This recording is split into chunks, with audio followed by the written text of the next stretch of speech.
Hey guys, John Rettinger from Techno Buffalo here. We got a new angle going on behind me. It's Christmas Day. Honestly, I just woke up a few hours ago. Haven't even showered, but you guys won't be able to tell through the camera anyway. You can't smell me. But I just wanted to share with you guys some of the Apple tablet rumors that are coming. They're coming fast and furious. So I thought this would be a great time to share them with you. First, I want to wish everybody a happy holiday. Hope you're celebrating with your family. If you don't celebrate Christmas, hope you got just to spend some time with those that are most important to you, since that is obviously the biggest reason for the season. For all that sentimental stuff aside, let's talk about the Apple tablet. If you guys remember back when the iPhone came out, there was just a bevy of rumors leading up to its launch about what it was going to be, what it was going to do. It sort of hit a fever pitch, and we're at that same point now with the tablet. Seems like every day the new reputable source is coming out with a new rumor. So I want to recap sort of where we stand on all the Apple tablet rumors, what we've heard, and I think what we can expect. So let's start with an announcement. Allegedly, according to Mac Rumors, Apple has a January 26th date set aside for a tablet announcement. They reserved one of the large conference centers that they've used in the past for other events. Hasn't been confirmed by Apple. It's just been reserved by a large technology conglomerate. So I would assume that would probably be Apple. So I think we're going to actually see this tablet sometime in early 2010. So hooray for that. So let's assume that that one is true. We know when we're going to see it, but what is it going to be called? Well, again, according to Mac Rumors, those guys did just a tremendous job doing some research. They found that the domain iSlate.com is registered to a certain company in Cupertino on Infinite Loop. Now, this is supposed to have been hidden. Apple bought it through an intermediary party, so their name wasn't going to come up. But evidently, for about 1 week, a little while ago, that was the hiddenness of it became public, and you're able to see that Apple actually bought the domain, and Mac Rumors was able to go back and track the history to be able to see that, which is pretty impressive. So, will the tablet be called the iSlate? I don't know, but I can see myself going into an Apple store saying, "Hey, let me check out the new Slate." It's kind of a cool name, a little bit catchy. I don't know if the I works in front of it, but I guess that's the Apple way. Also with the tablet, we heard rumors of a 10-inch screen, 12-inch screen, 7-inch screen. Now sources are reporting that it's going to come in a 7-inch size, of course capacitive screen. So, bigger than the iPhone, but not giant. Big enough you can carry around and throw in your bag. It's certainly not small enough that you can just toss in your pocket. Probably a really nice size. One of my concerns with the tablet was how you're going to interact with it. How are you going to type on a tablet? If it's running some custom version of the iPhone operating system, then you still need to type a lot of website-centric stuff. How is it going to work?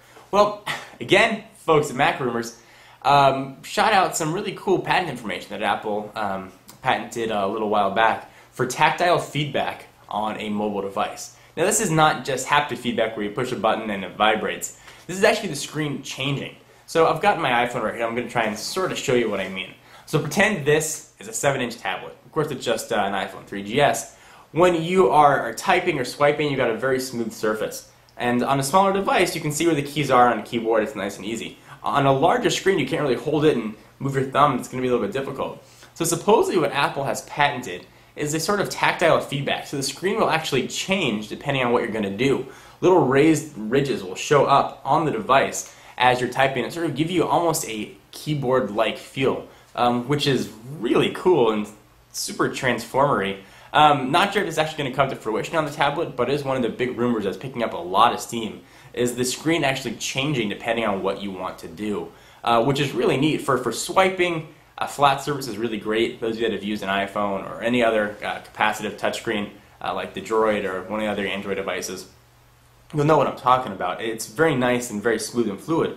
But when it comes to typing, it certainly would be nice to have actual keys that you can type either without looking or be able to feel a little more where your thumbs or fingers are going. Especially if the device is big enough that you can't just touch type with your thumbs, you actually have to use fingers. That can get a little cumbersome on a touch-only device. So it would be really, really cool to see. So again, this is supposedly going to be running a custom version of the iPhone operating system, which I'm not quite sure how that'll work. Allegedly, Apple has already contacted a few of the big iPhone developers, asked them to create apps on a larger resolution screen. Supposedly, all the apps that are in the App Store right now will be able to be played on this new tablet. I think the companies just have to remove their screen resolution caps that they have on there. Most of the people that are programming put in sizes for the iPhone, so that's the only device out there. If those are removed, it'll automatically upscale to whatever size device you're looking for or you're playing on.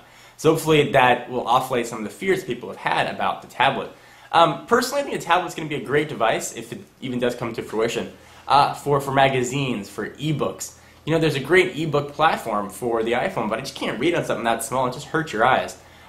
If you think about what you can do on a tablet with magazines, I think that's really maybe where things are going. Certainly print media is a dying breed. When you look at physical newspapers or magazines, certainly their subscription rates are going down, and people are turning to mostly online to get their information.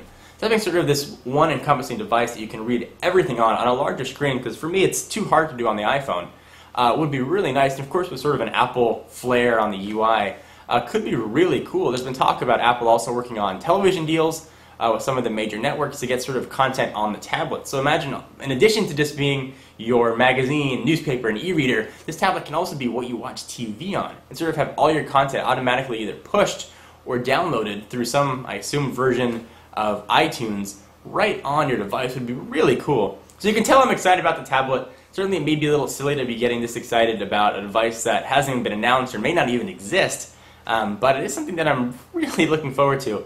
And I think 2010 is going to start off with a big bang from Apple. So what do you guys think about all this tablet news? Are you excited? Are you not excited? Do you not care at all? Kind of busy opening presents? You know, let me know in the comments or a video response. I'd love to hear from you guys. Anyway, I'm John Rettinger from Techno Buffalo, and I'll see you in the next video. Bye-bye.